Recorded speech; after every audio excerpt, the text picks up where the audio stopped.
Assalamualaikum warahmatullahi wabarakatuh. Sebelumnya, perkenalkan nama saya Aliana Dia Paramita Rauf dengan NIM 442420011 dari program studi S1 Kimia, jurusan Kimia, Fakultas Matematika dan Ilmu Pengetahuan Alam Universitas Negeri Gorontalo.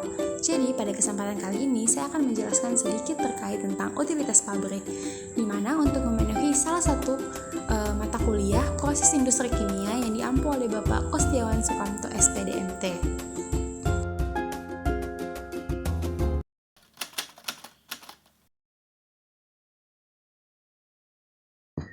Baik, jadi langsung saja ke pembahasan kita yaitu tentang utilitas pabrik.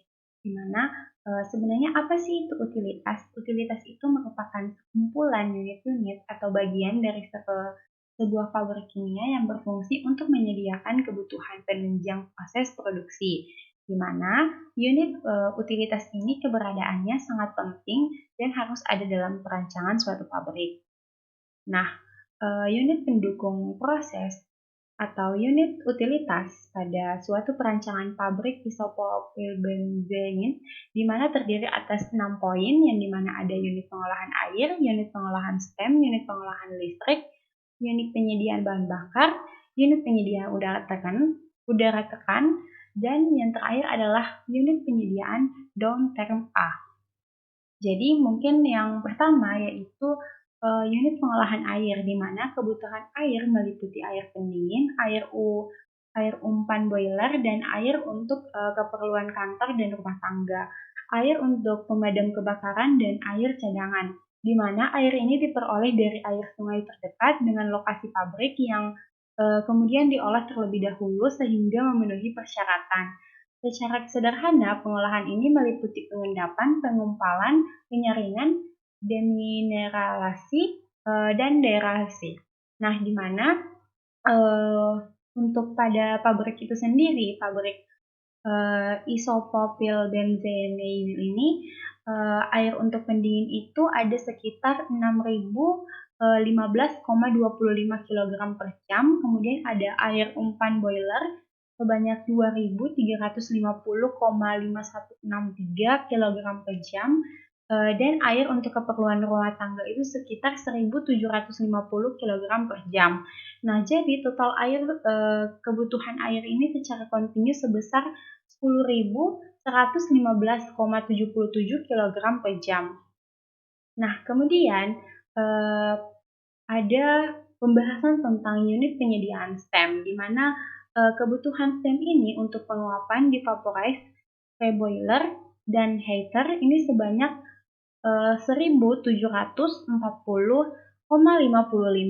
sekian kilogram per jam. Nah, kebutuhan stem ini dipenuhi oleh boiler utilitas. Sebelum masuk boiler, air harus dihilangkan kesadahannya karena air yang sadahnya akan menimbulkan kerak di dalam boiler.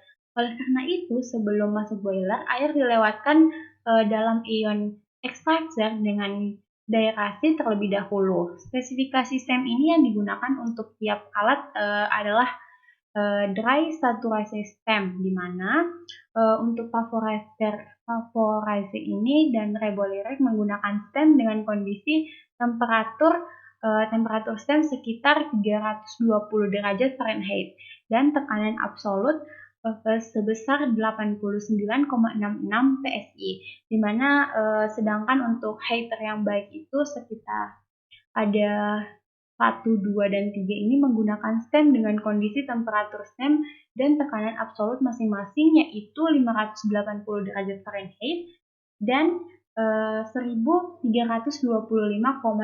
PSI. Dan yang kedua itu ada 360 derajat Fahrenheit dan 153,04 PSI. Dan yang terakhir itu ada dengan temperatur 680 derajat Fahrenheit dan 2708,1 PSI. Nah, kemudian unit penyediaan listrik, di mana unit ini bertugas untuk menyediakan kebutuhan listrik yang meliputi listrik untuk keperluan alat proses, keperluan alat utilitas, instrumentasi dan kontrol, keperluan kantor dan rumah tangga, di mana dari sekian banyak kebutuhan listrik, pada pabrik ini, di mana ini memiliki total sekitar 254,7 kilowatt dengan daya 80%, maka kebutuhan listrik total sebesar 318,34 kilowatt. Nah, kebutuhan listrik ini dipenuhi dari PLN dan generator sebagai cadangannya. Nah, kemudian ada unit penyediaan bahan bakar, di mana bahan bakar digunakan untuk keperluan membakar pada boiler dan diesel untuk generator pembangkit listrik. Bahan bakar boiler ini menggunakan fuel oil sebanyak 221,63 kg per jam, sedangkan untuk bahan bakar diesel ini menggunakan minyak solar sebanyak 88,56 kg per jam. Dengan total kebutuhan bahan bakar ini sebesar 310,19 kg per jam.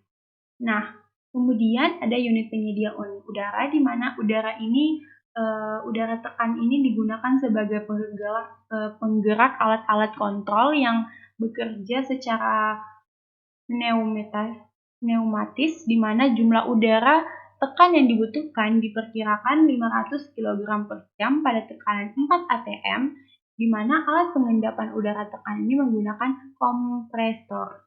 Nah, kemudian ada unit penyediaan down frame A, di mana ini digunakan sebagai pendingin pada reaction dan berfungsi untuk mengkontrol temperatur pada reaction agar bekerja sesuai dengan kondisi operasi yang diinginkan, di mana jumlah downstream A ini yang dibutuhkan diperkirakan sekitar 1107 kg per jam. Baik, mungkin hanya itu yang bisa saya sampaikan. Akhir kata, wabillahi taufiq wal hidayah. Wassalamualaikum warahmatullahi wabarakatuh.